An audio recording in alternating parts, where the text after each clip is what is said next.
बड़ों को प्रणाम, छोटों को स्नेह और आशीष। मैं हूँ राजेश त्रिपाठी। स्वागत है आपका मेरे चैनल धर्म दर्पण में।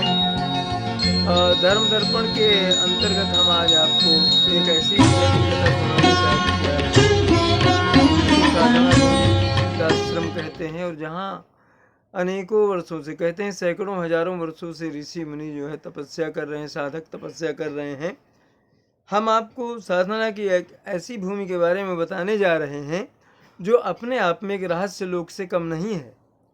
कुछ साधकों, उनके शिष्यों को छोड़ दें तो बाकी दुनिया इस जगह से पूरी तरह से अनजान है। इसका नाम है ज्ञानगंज, जिसे लोग सिद्धाश्रम के रूप में भी जानते हैं। इसे कुछ लोग आध्यात्म का अंतर्राष्ट्रीय विश्वविद्यालय भी कहते हैं। बड़े बड़े महान साधकों ने यहाँ तप से अपने शरीर को तपाया और दैवी शक्ति पाली। वे स्थूल और सूक्ष्म दोनों रूपों में अपने को ढाल सकते थे। एक वक्त दो जगह अपनी उपस्थिति दर्ज करा सकते थे, अर्थात एक जगह रहते हुए अपने शिष्यों को दूसरी जगह भी साक्षात नजर आ सकते थे। भारत में महान संतों की महिमा उनके आध्यात्मिक चमत्कारों और परमार्थ के कार्यों की बराबरी जगत में कोई भी नहीं कर सकता। कितने साधकों संतों के नाम से विद्यालय, अस्पताल आदि संचालित हो रहे हैं। इन्हें भले ही उनके शिष्यों ने बनवाया हो, पर परमार्थ के लिए प्रेरणा तो उन्हें गुरु कृपा से ही प्राप्त हुई। जिस ज्ञानगंज की हम चर्चा कर रहे हैं वह तिब्बत में कैलाश पर्वत और मानसरोवर झील के पास स्थित है। ये बहुत दुर्गम स्थल है, यहाँ तक पहुँचना आसान नहीं। गूगल मैप में खोजने तक में यह परिणाम आता है कि ऐसा कोई जगह नहीं मिल सका। साक्षी है वीडियो के साथ दिया गया गूगल मैप सर्च रिजल्ट का यह फोटो। इस स्थान के बारे में धार्मिक मान्यता यह भी है कि यहाँ जो मठ या आश्रम है उसका निर्माण ब्रह्मा जी के आदेश से स्वयं विश्वकर्मा जी ने किया था। यहाँ शरीर पूर्ण कर चुके महान साधकों की उपस्थिति का अनुभव आज भी होता है। ऐसा माना जाता है कि हिमालय पर्वत में सिद्धाश्रम नामक एक आश्रम है जहाँ सिद्ध योगी और साधु रहते हैं। तिब्बत में लोग इसे ही संभल की रहस्यमय भूमि के रूप में पूजते हैं। इस जगह को सांग्रीला, संभाला और सिद्धाश्रम भी कहा जाता है। हिमालय में जैन, बौद्ध और हिंदू संतों के कई प्राचीन मठ और गुफाएं हैं। मान्यता है कि गुफाओं में आज भी कई ऐसे तपस्वी हैं जो हजारों वर्षों से तपस्या कर रहे हैं। मान्यता है कि इस अलौकिक आश्रम का उल्लेख चारों वेदों के अलावा अनेकों प्राचीन ग्रंथों जैसे वाल्मीकि रामायण में भी मिलता है। इसके एक ओर कैलाश मानसरोवर है तो दूसरी ओर ब्रह्म सरोवर है और तीसरी ओर विष्णु तीर्थ है। यह भी मान्यता है कि राम, कृष्ण, बुद्ध, शंकराचार्य, माँ आनंदमयी और निखिल गुरुदेव आदि दैवी विभूतियां सिद्धाश्रम में सशरीर विद्यमान हैं। यह भी माना जाता है कि इस ब्रह्मांड में अपने दिव्य कार्यों का निर्वहन करते हुए आध्यात्मिक रूप से सशक्त योगी सिद्धाश्रम के संपर्क में रहते हैं और वे नियमित रूप से यहाँ आते हैं। सिद्धाश्रम को आध्यात्मिक चेतना, दिव्यता के केंद्र और महान ऋषियों की वैराग्य भूमि का आधार माना जाता है। सिद्धाश्रम को एक बहुत ही दुर्लभ दिव्य स्थान माना जाता है, लेकिन साधना प्रक्रिया के माध्यम से कठिन साधना और साधना पथ पर चलकर इस दुर्लभ और पवित्र स्थान में प्रवेश करने के लिए दिव्य शक्ति प्राप्त करना संभव है। सिद्धाश्रम प्रबुद्ध लोगों या सिद्धों के लिए समाज है। जो व्यक्ति साधना में उच्च स्तर तक पहुंचता है वो गुरु से आशीर्वाद ले से रहस्यमयी सिद्धाश्रम में पहुंच सकता है, जो इस स्थान का नियमित स्वामी है। विशुद्धानंद परमहंस, जो बाद में विशुद्धानंद सरस्वती के रूप में विख्यात हुए, ने सबसे पहले सार्वजनिक रूप से इस स्थान की बात की थी। उन्हें बचपन में कुछ समय के लिए वहां ले जाया गया था और उन्होंने लंबे समय तक ज्ञानगंज आश्रम में अपनी साधना की। प्राचीन काल में कई बड़े ऋषियों ने ज्ञानगंज में तपश्चर्या की और आध्यात्मिक उत्कर्ष की प्राप्ति की। यह भी मान्यता है कि हिमालय के सिद्धाश्रमों में रहने वाले सन्यासियों की उम्र रुक जाती है। ऐसा ही ज्ञानगंज के बारे में भी कहा जाता है। महान संत देवराहा बाबा भी ज्ञानगंज की यात्रा कर चुके थे। उनके बारे में प्रसिद्ध था कि वे जब चाहें स्थूल शरीर से सूक्ष्म शरीर में चले जाते थे। सिद्धि की प्राप्ति के लिए अन्य कई महान साधकों ने ज्ञानगंज की यात्रा की है।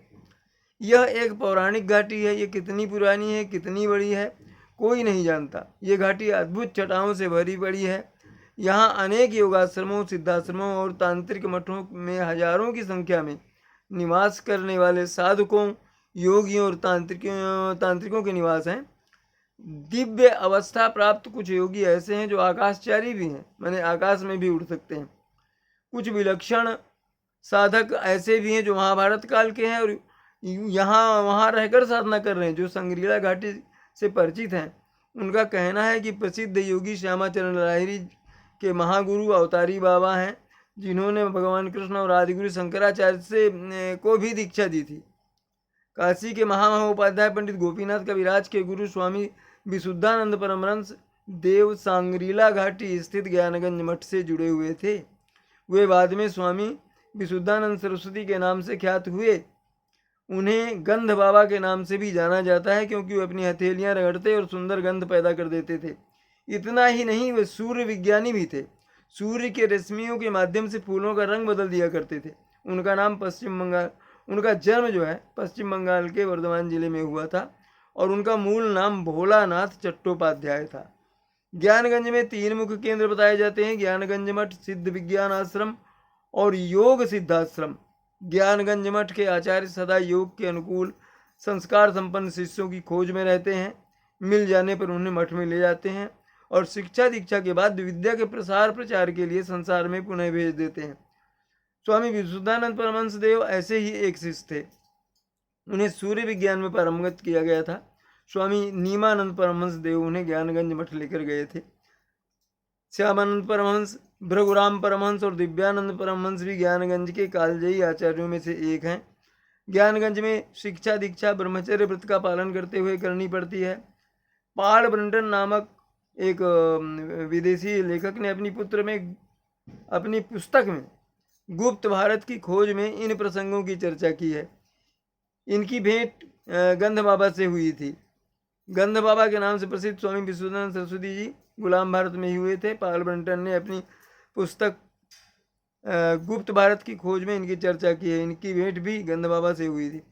जेम्स हिल्टन के उपन्यास द लास्ट होराइजन को पश्चिम में ज्ञानगंज की कहानी पहुंचाने का श्रेय जाता है। उपग्रह तकनीक और आधुनिक मानचित्रण तकनीक से जहां पूरी दुनिया के किसी भी हिस्से का आसानी से पता लगाया जा सकता है या उसे देखा जा सकता है, वहीं दुनिया के बहुत कम क्षेत्र ऐसे हैं जो पूरी तरह से छिपे हुए या अनदेखे हैं। इनमें ज्ञानगंज भी एक है।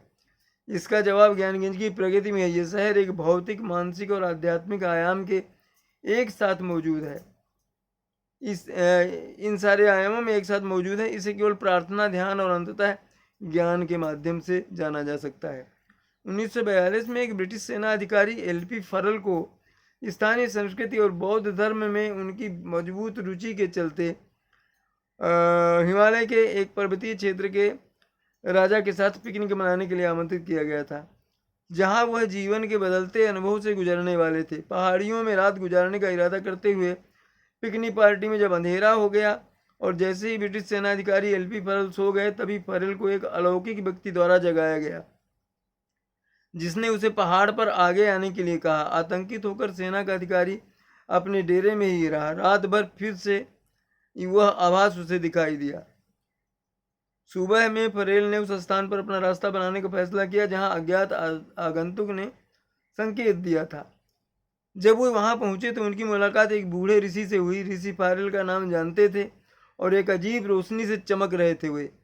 जब ऋषि ने सेना के अधिकारी को छुआ तो फरेल ने स्वयं को एक अद्भुत विद्युत तरंग से भरा हुआ महसूस किया। संत व्यक्ति ने फरेल को उस स्थान को खाली करने के लिए कहा जहां पर दिन में बाद में टेंट लगाया गया था, और कहा कि उसी स्थान पर एक युवक पहुंचेगा। इस युवक की एक विशेष नियति थी और टेंट को स्थानांतरित नहीं किया गया तो संकट में पड़ जाओगे। फरेल ने भी जैसा कहा गया था वैसा ही किया और पार्टी ने अपने टेंट को स्थानांतरित कर दिया। बाद में उस दिन एक युवक मौके पर पहुंचा जहां पहले टेंट लगा था। देखते ही देखते सेनाधिकारी ने अपने आसपास की जमीन को बदल दिया। तभी एक प्रकाश ने पास के एक पेड़ को जला दिया और युवक ने अद्भुत चमत्कार देखा। उसके आसपास फरेल उन लोगों और इमारतों को देख सकता था जहां पहले घास और चट्टानों के अलावा कुछ नहीं था। अनुभव के अंत तक लड़के ने घोषणा की कि वह अपने सांसारिक संबंधों को त्यागने और ज्ञानगंज में प्रवेश करने के लिए तैयार है। फरेल की पार्टी के किसी भी व्यक्ति ने उन दृश्यों को नहीं देखा जो उसने और युवक ने स्पष्ट रूप से देखा था। सेना के अधिकारी ने समझा कि उन्होंने केवल संभला की एक झलक देखी है, लेकिन यह उनके जीवन के अनुभवों को बदलने के लिए पर्याप्त था। तो ये तो थी उस रहस्य लोक ज्ञानगंज की कहानी, जिसके बारे में बहुत कम लोग जानते हैं, मगर जो अध्यात्म का सर्वोच्च साधना क्षेत्र है, साधना पीठ है, जहाँ से चमत्कारी और आध्यात्मिक शक्ति से परिपूर्ण व्यक्तित्व स्वामी और सन्यासी बाहर आए। उन्होंने जगत का कल्याण किया, जग हितार्थ बहुत से कार्य किए। तो ये थी आज की कहानी। फिर मिलते हैं ऐसी ही किसी अद्भुत कहानी के साथ। नमस्कार, प्रणाम।